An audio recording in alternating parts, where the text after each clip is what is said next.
Claude Bernard est né dans le Beaujolais, à Saint-Julien, appellation contrôlée. Son père est vigneron, sa mère le pousse dans les études. Claude Bernard s'ennuie à l'école. Il rêve beaucoup. Il rêve de devenir écrivain. Sans surprise, il loupe son bac. Un fils de vigneron ne redouble pas, il doit travailler. Il devient apprenti apothicaire à Lyon. Il est très étonné des pratiques de charlatan de son patron. En cachette, il se réfugie dans l'écriture.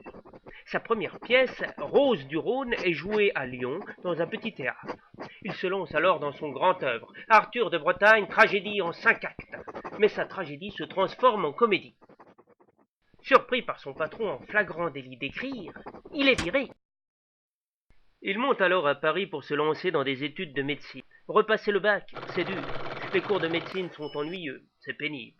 Il finit par réussir l'internat. Il est 26e sur 29. C'est pas brillant. Enfin, la chance de sa vie. Comme interne, il entre dans le service de médecine de François Magendie, un pionnier de la médecine expérimentale. Enthousiaste, brouillon, il va lui ouvrir les portes de la science. Le génie si bien caché de Claude Bernard va enfin pouvoir donner sa mesure. Il montre une incroyable habileté manuelle. Il apporte la rigueur qui manquait à son maître. En enchaînant les succès au Collège de France, il deviendra le père de la biologie expérimentale moderne, fondant ainsi les bases théoriques de cette science.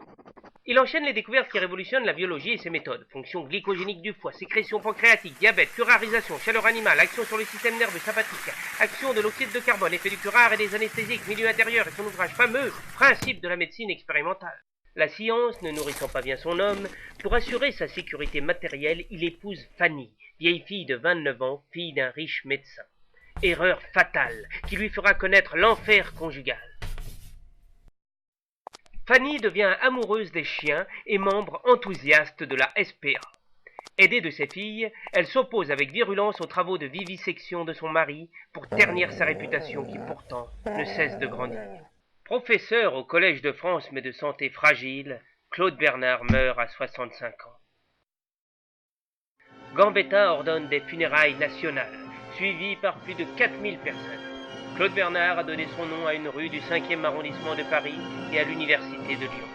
Que les cancres se rassurent, Claude Bernard est leur saint patron.